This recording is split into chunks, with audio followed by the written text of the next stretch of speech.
اور ایک سزا اس کی ایسی ہے جو بہت ہی خوفناک ہے جہاد میں دیر کرنے کی، وہ ایسے عذاب سے ڈرو جو تم میں سے صرف نافرمان لوگوں پر نہیں پڑے گا۔ کفر کا تسلط، کفر کی غلامی، کفر کے نظام کا عذاب وہ آئے گا جب تم جہاد کرنے میں تاخیر کرو گے، زمین پر کفر کا نظام ہو جائے گا، اور اس کفر کے نظام میں ہر نیک و بد برابر پسے گا، ہر نیک و بد پر برابر اس برے نظام کے اثرات پڑیں گے، ہر نیک و بد اس عذاب کا شکار ہوگا۔ اللہ رب العزت نے سارے مسلمانوں کو اس کی وعید دے دی۔ نبی کریم صلی اللہ علیہ وسلم نے اسی آیت کے ذیل میں جو مشہور روایت ہے اذا ترکتم الجہاد لسلط اللہ علیکم الذلہ لا ينزعها عنکم حتی ترجعوا الی دینکم، جب تم جہاد سے دور ہو جاؤ گے اللہ رب العزت تم پر ایک عمومی ذلت مسلط فرما دیں گے، اور وہ تب تک دور نہیں ہوگی جب تک تم جہاد کے راستے پر واپس نہیں لوٹاؤ گے۔ ہر طرف دنیا میں کفر کا نظام، ہر طرف دنیا میں کفر کا چلن، کاروبار پر کفریہ نظام کا قبضہ،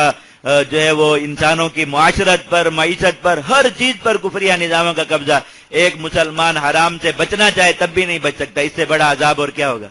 ایک مسلمان کئی گناہوں سے بچنا چاہے لیکن ماحول اور معاشرہ ایسا بن گیا کہ نہیں بچ سکتا، اس سے بڑا عذاب اور کیا ہوگا کہ نہ چاہتے ہوئے بھی اللہ تعالیٰ کی نافرمانیوں پر مجبور ہیں۔ یہ عذاب اللہ تعالیٰ نے اس کی وعید دے دی تھی، جب تم جہاد چھوڑ دو گے یہ عذاب تم پر ضرور آ کرے۔ وَاعْلَمُوا أَنَّ اللَّهَ شَدِيدُ الْعِقَابِ، جان لو اللہ تعالیٰ بڑی سخت پکڑ والے ہیں۔